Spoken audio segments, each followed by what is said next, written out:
Hello, my name is Anna Sulia. I am a doctor of physical therapy and owner of Inertia Physiotherapy here in Missoula. Thank you for listening to this episode of Missoula Health and Wellness Conversations, a video podcast where I sit down and chat with local health experts in the Missoula area about their business, the services they provide, what inspires them to do the work they do, how they've adapted to serving patients in the era of COVID-19, and any other topics that seem to catch our interest along the way.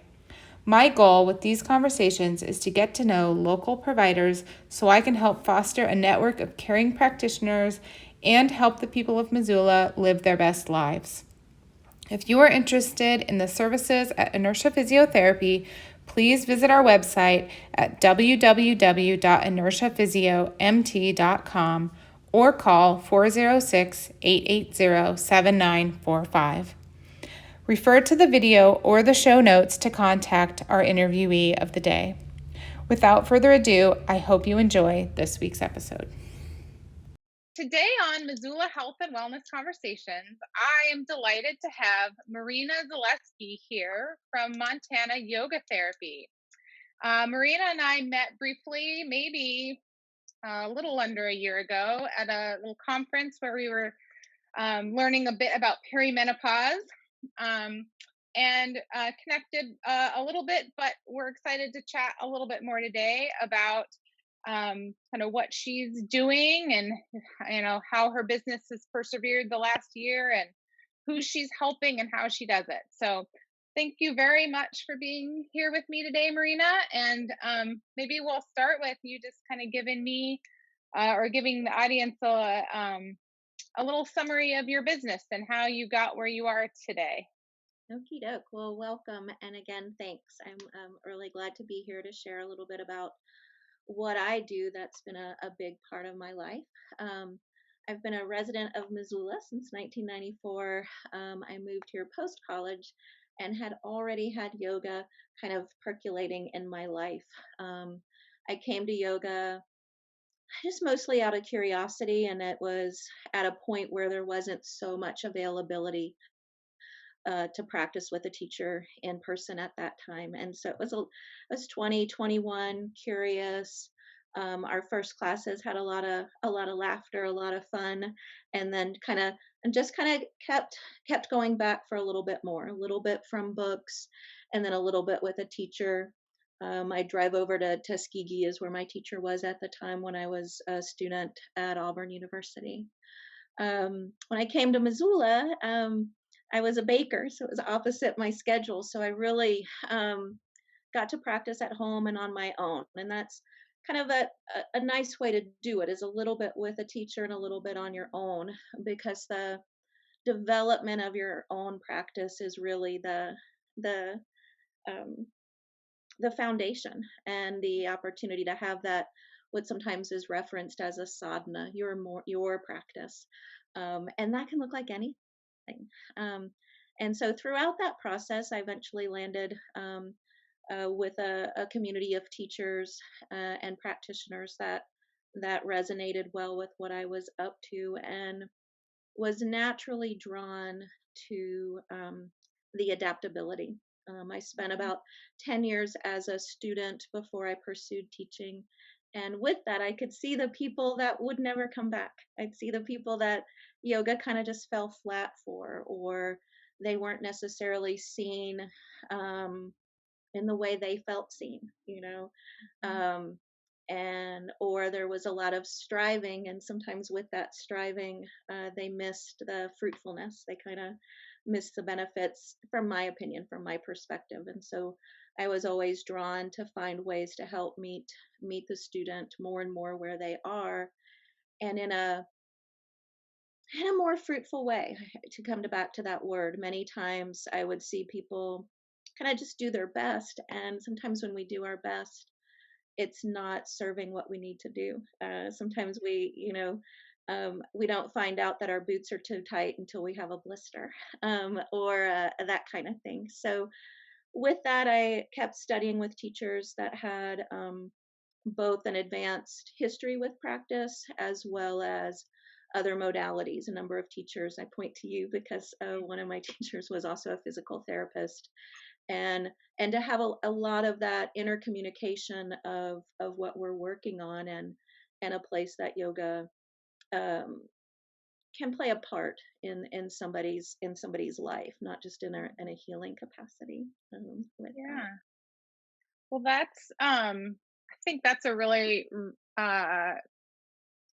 enlightened realization kind of through the journey that you took because I think I have I've dabbled in yoga more or less throughout my career. I wouldn't say I'm an avid yogi, but I have bits and pieces that I feel like work well for me, and I have bits and pieces that I think work well for clients.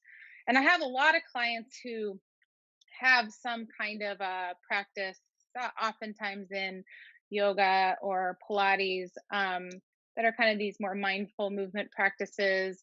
Um, and so I think it's helpful to know kind of what they're doing in Mhm, order to best help them. mhm. Kind of see where are things not going well. How can we kind of analyze what they're doing? But I do what I hear you saying is that there isn't a very good like one size fits all approach. And that's true with so many things that we want it to be that, and it's so much in the I always do my little fingers like this, that it's in Hmm. the feel, it's the nuance of it. It's calibration is another one of my words. It's like we really want to calibrate things that just like the air pressure, it's 0 degrees here today, and most of us probably had full tires with air, but when the temperature drops, it changes the air pressure. Hmm. And so, just as we would have a different relationship based on the temperature outside, some of us have different tires based on our road conditions. If we leave the valley or not, we're going to use different tires to get us where we're going and have a different experience. And so, many times, and I'm sure you're familiar with this, is like, well, do you have a stretch for my back? And it's like, well, it's not that easy.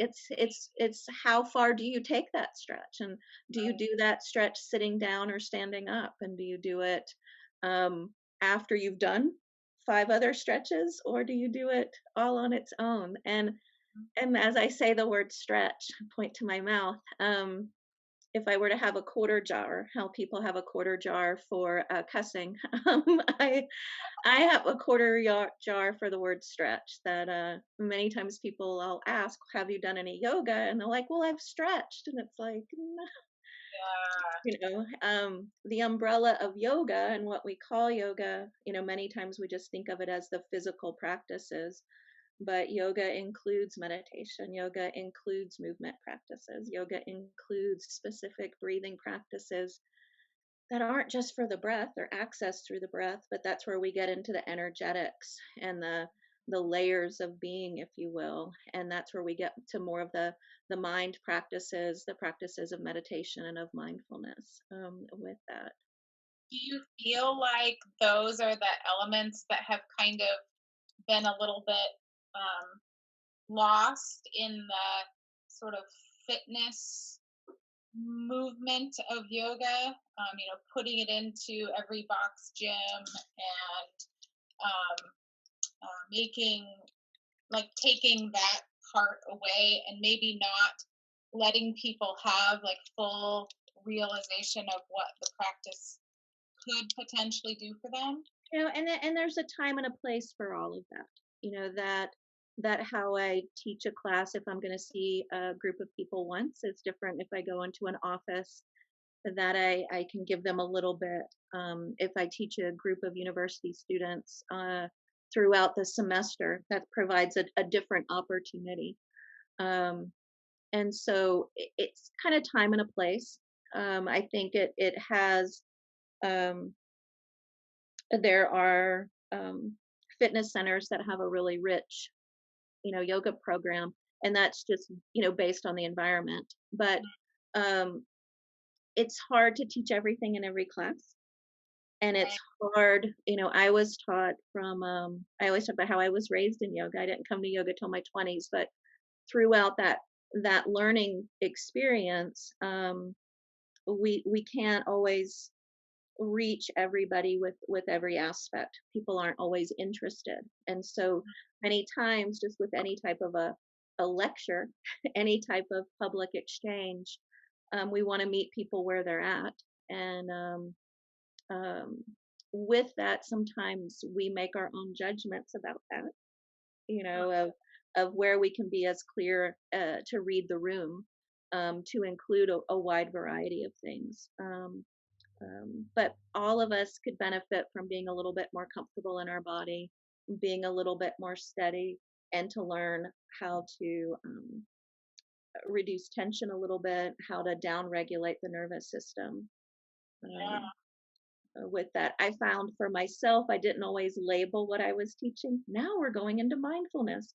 Now we're going into this.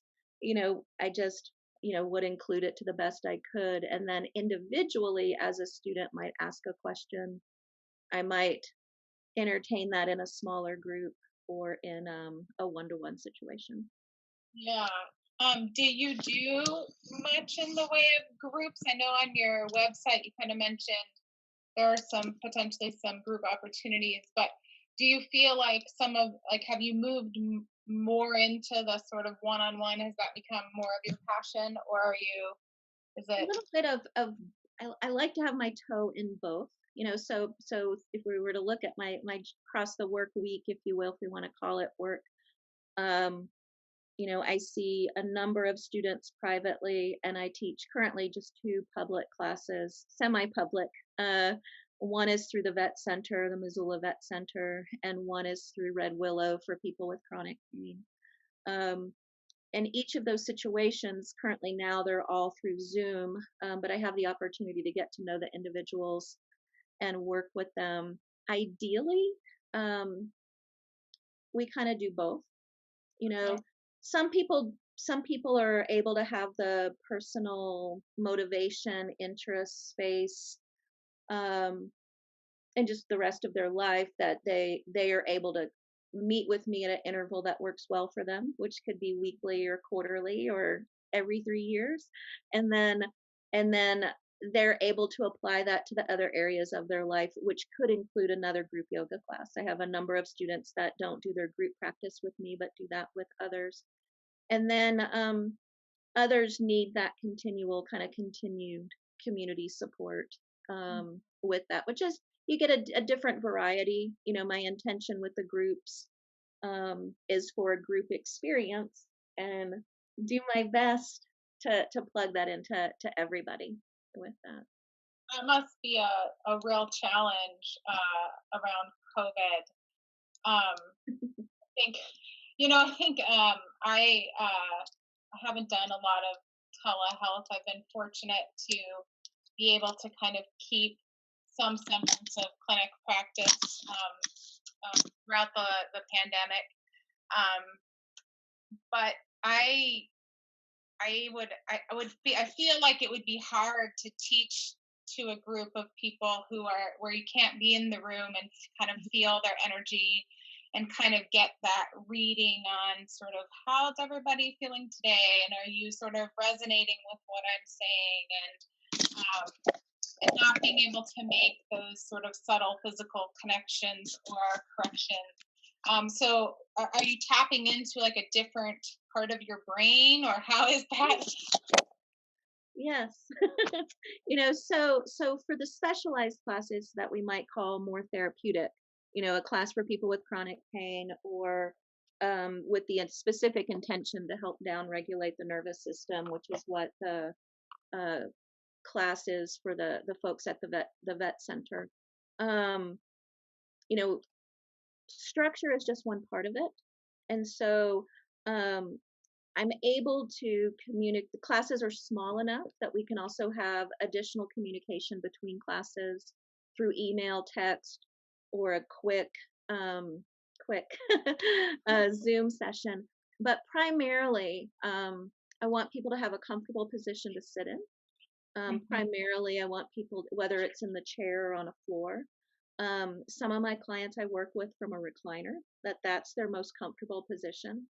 Um, so I want to have comfortable positions to then do the work from, whether that's seated, reclined, and from there, And so as long as we can stay within a window of stability, comfort, ease, then we're able to work with the breath, um, which all of it is done to optimize the breath. That's the tradition that I teach from, the asana practice, the physical practices.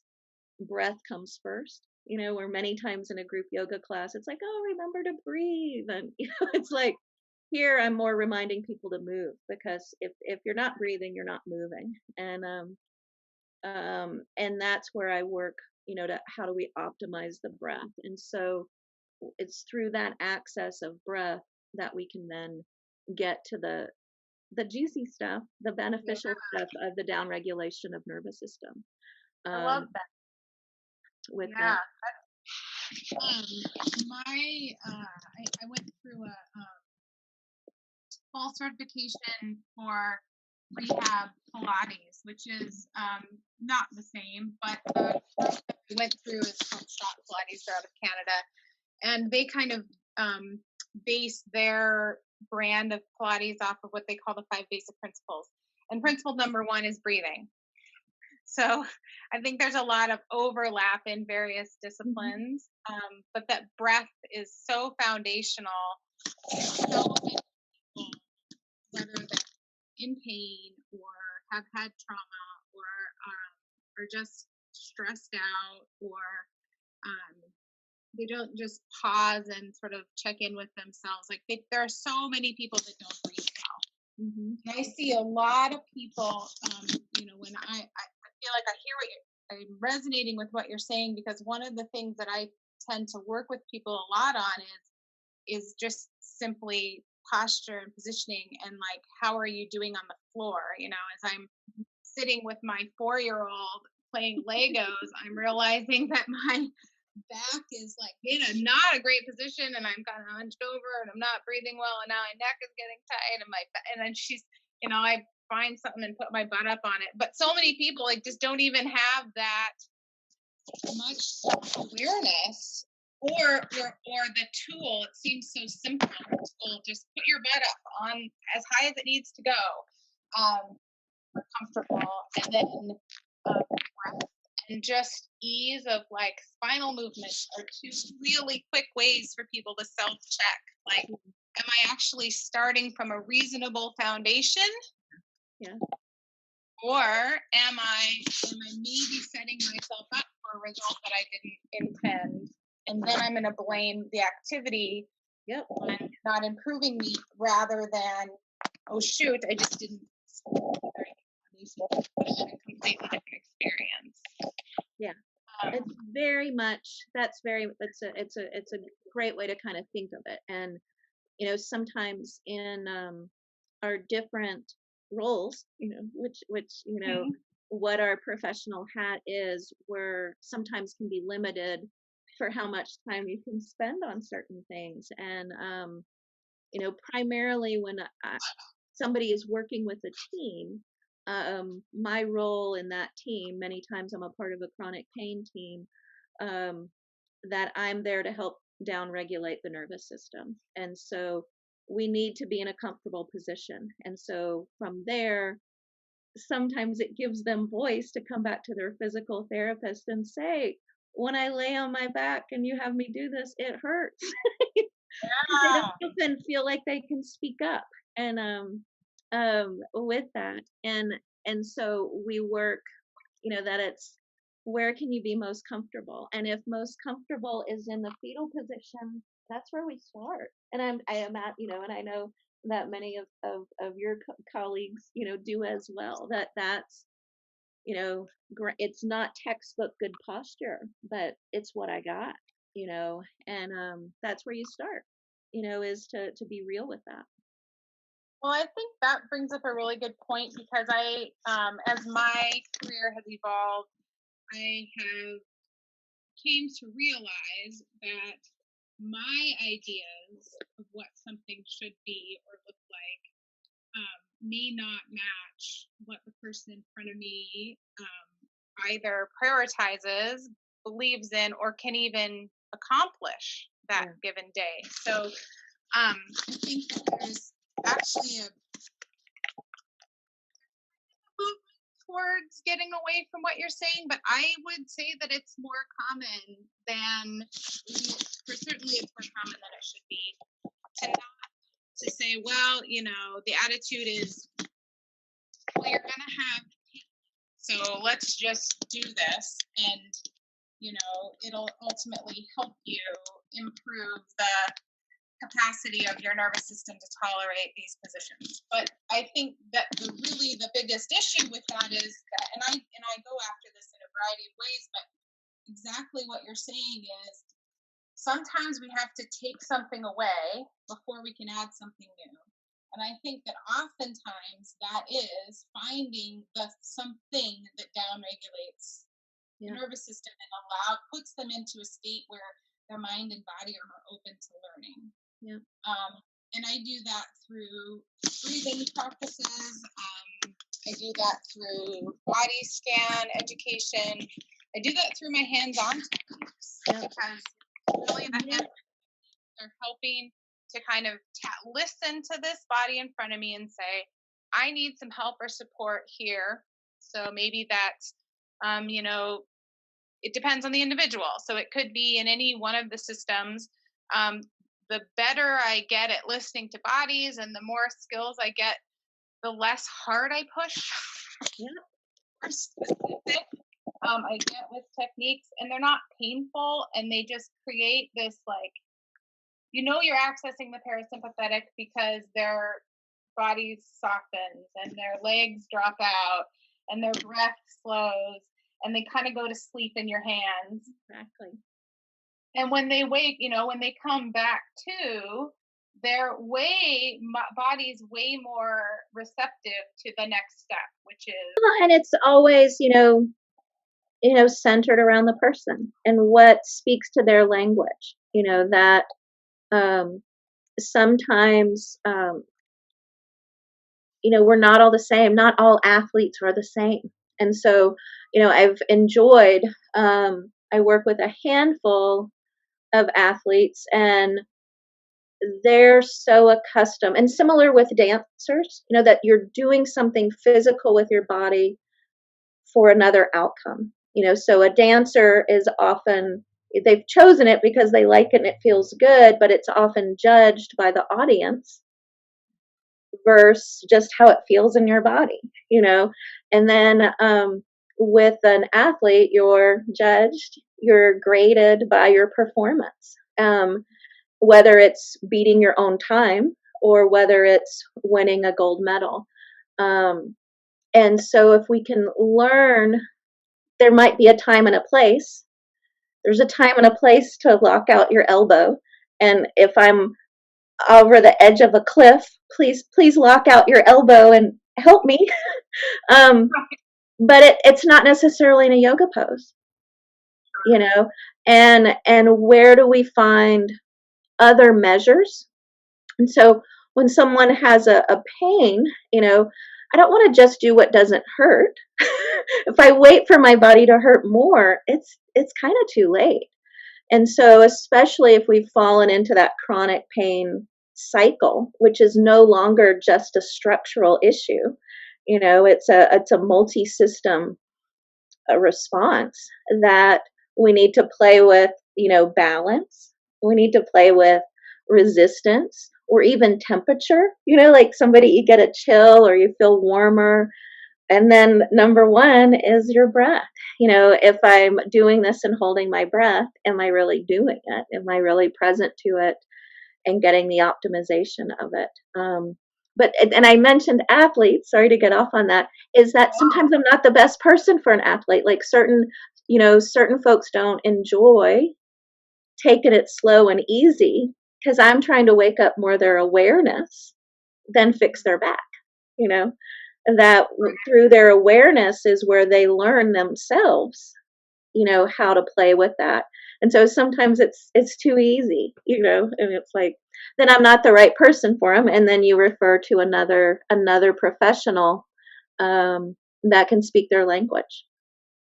Yeah, I think there's it's definitely great to have a network of professionals. I do find it kind of interesting to take the person who kind of comes in with the like, I kind of know what I need, and they've already sort of led with, you know, I just need some exercises for XYZ. Or I know that my core just isn't strong enough. And that's why my back hurts because my doctor told me that, and my friend told me that, and Google told me that. I just need some core exercises, right? And I say, maybe. I'm not going to rule that out, that you just need some core exercises. But I'm not going to start there. We're going to start with your story, Yeah. So let's talk about what's bringing you in today to why you think you need core exercises or what's going on with you. And let's dig deep enough to say, that to figure it out, like, what is it that you need? And so sometimes I feel like those people that are like, they're not willing to take it slow, I'm not going to be that person for everyone either. Because if I go too foundational and I'm, making a good professional judgment as to why I chose these things for them, but they just think, I just want to be able to plank better, I'm probably not going to be the right person for them. But finding a place where you can almost like have people experience things differently and then go, oh, maybe this really foundational thing they're talking about is the missing link for me. And maybe it's that you've just been doing too many planks holding your breath. Yeah. And you're just creating rigidity in your body instead of some suppleness and some ability to sort of absorb and deflect the stressors that you encounter in your life. So do you find yourself, do you have to deal with people who are kind of meeting you a little bit with some resistance, like any of the work comp people that are kind of being... So that's where, that primarily I get referrals for work comp clients from one provider, and she, Valerie Keela is her name, and she's a nurse practitioner. I think of her as a foreman, that, and a little bit of a matchmaker, because, the reasons why people have chronic pain can be very wide and varied. And we're all everything, we're all every layer of mind, body that we can name and not necessarily even name. But, and so she's already developed a certain level of trust with them, and will refer to me when it makes sense. What's helpful, which we don't get so much these days, is when I'm in the office for the warm handoff, because they have a certain experience of yoga, from pop culture, and it's like, no. But then she walks them down the hall, and they meet me sitting on the floor playing with one of the dogs, or they we have the opportunity to visit and have a little bit. Sometimes we'll do just a little bit of a breath session before they even make an appointment, and kind of bring them in. And so many times they're referred to me, and kind of, it feels like a luxury in a way, because they have to come in. They're obligated in a way to kind of find that way, and I figure out how to best work with the individual. And it could be an older lady, who twisted wrong on her chair that ended up with a back kink. It could be a cowboy that does a variety of ranch work. I'm thinking of one particular, kind of 20, 22-year-old, guy. And some sessions I could have the boots come off, but the hat stays on. And some sessions I could get the boots and the belt buckle off, and the hat stays on. And it's like, okay, like, what level of comfort are we working with? And, if they get anything from me, it's beneficial. Like if they're able to just learn how to exhale. One gentleman I only saw a few times, and his, I don't recall what his initial pain was, but he drove car a lot. His job took him in that. So we live in a big state.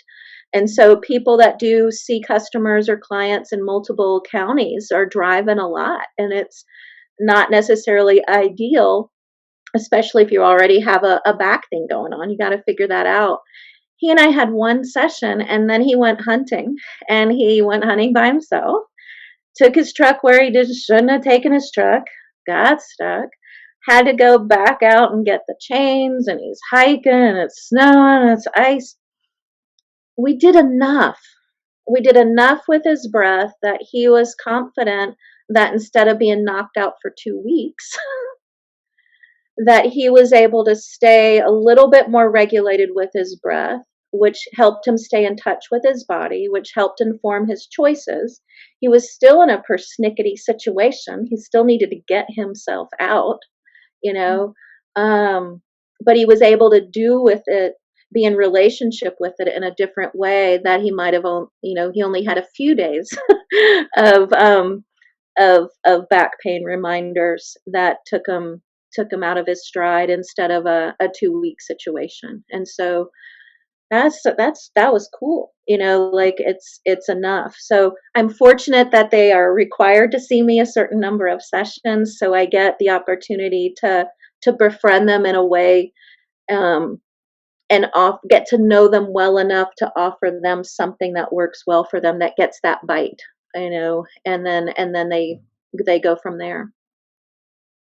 Yeah, that's I haven't had any really personal provider connections here in Missoula. Most of my referral network has been really pretty much organic, word of mouth.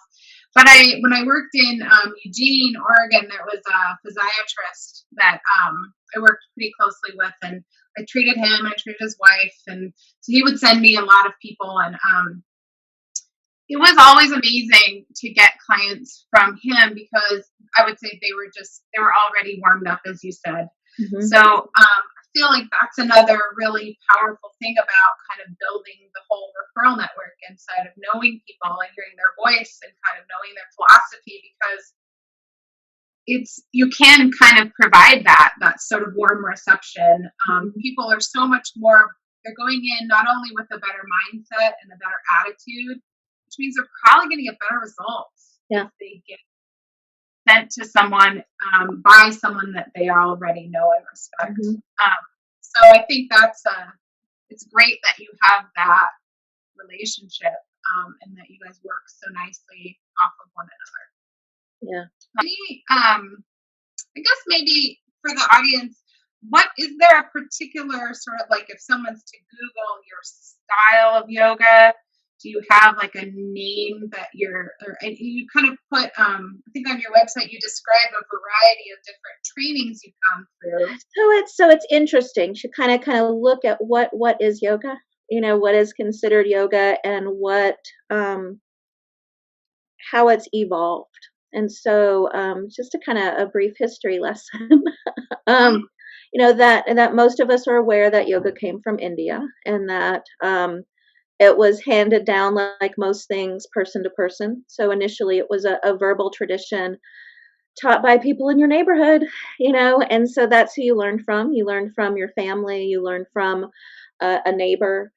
And through that, is where traditions or lineages is the word that is used. And so there are a lot of classical lineages of yoga that include multiple facets of practice. And some of those lineages, not all, they're called the 8 limbs of yoga. And within that, that's where we include physical practice, breathing practices, meditation practices, concentration practices, and as well as other considerations. And so as we get to kind of more recent history, more recent timeline, of the early 1900s is when yoga is believed to have first arrived in America. Slowly how that's been taught is through different lineages and teachers. That's kind of changed in the last, as yoga's popularity rose. People started to step aside from the lineages and from training in a certain line. I believe there's great value in that, and that we're going to always have our personal adaptability on anything. the teachers that I've learned under are primarily from the Krishnamacharya lineage.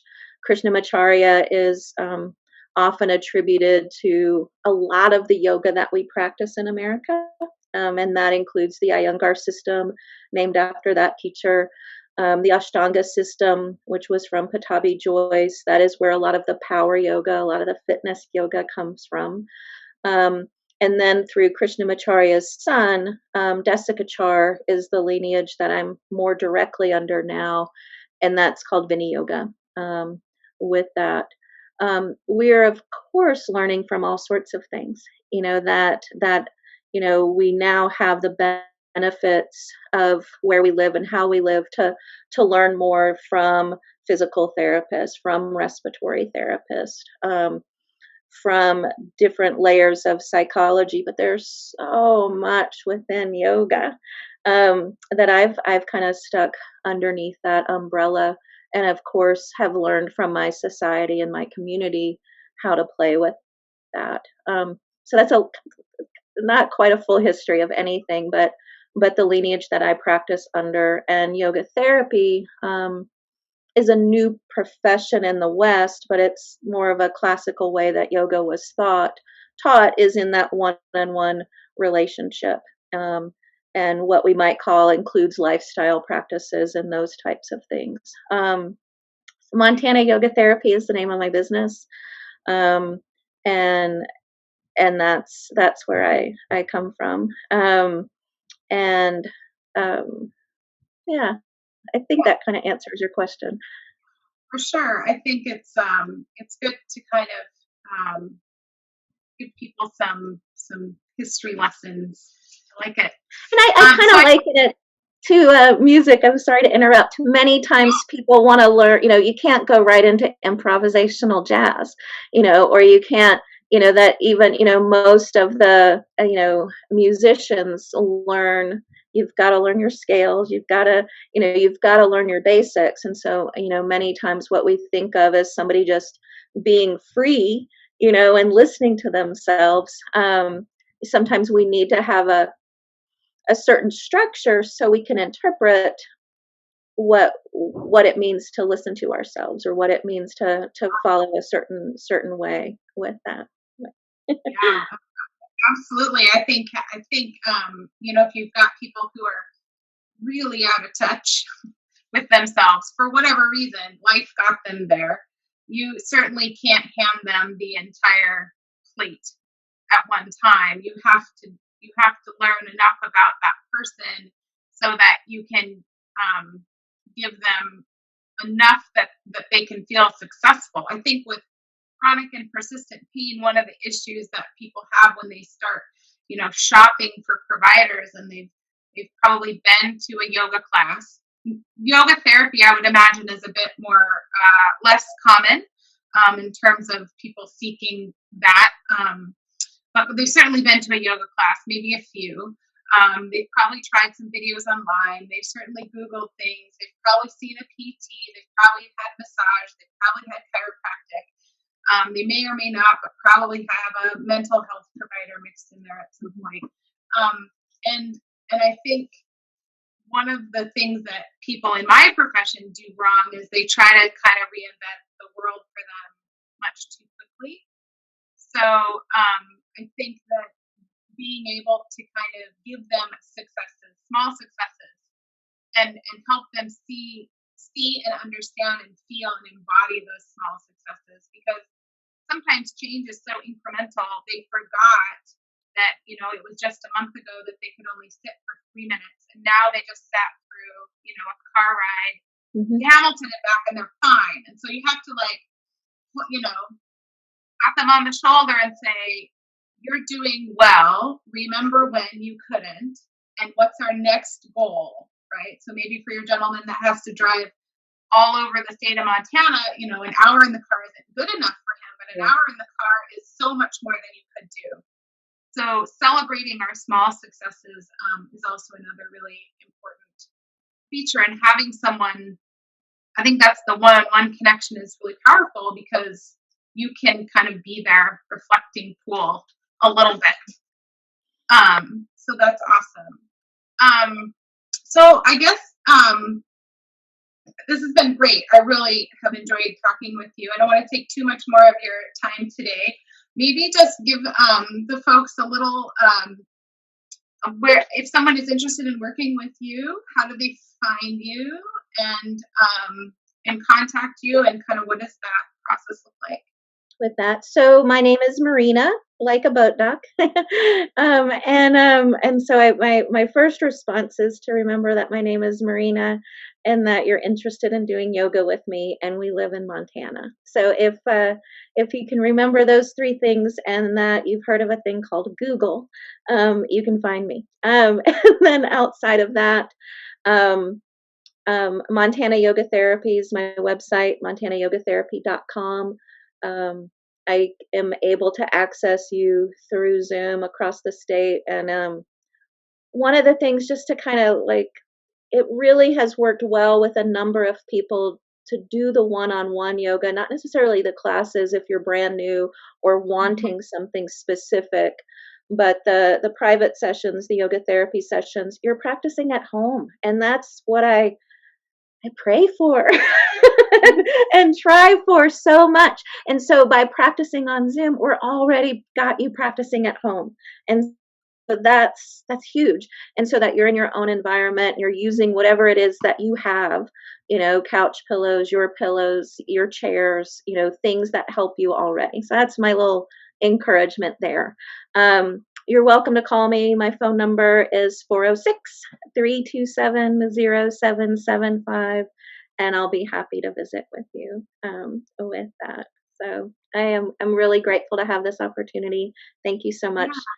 We've been wanting to visit, and now we have a good record of it. So thank you. These conversations even more so than phone calls, because it's just nicer to see people's faces, and yeah. It helps facilitate the conversation, even though I'm not a Zoom expert, but maybe I will be by the end of the year. Who knows? So, all right. Well, thank you so much again, and maybe we can chat again. Maybe some people are talking about doing part twos. Maybe picking a special topic we could mull over.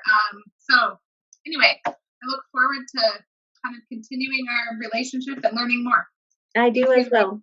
Thank you.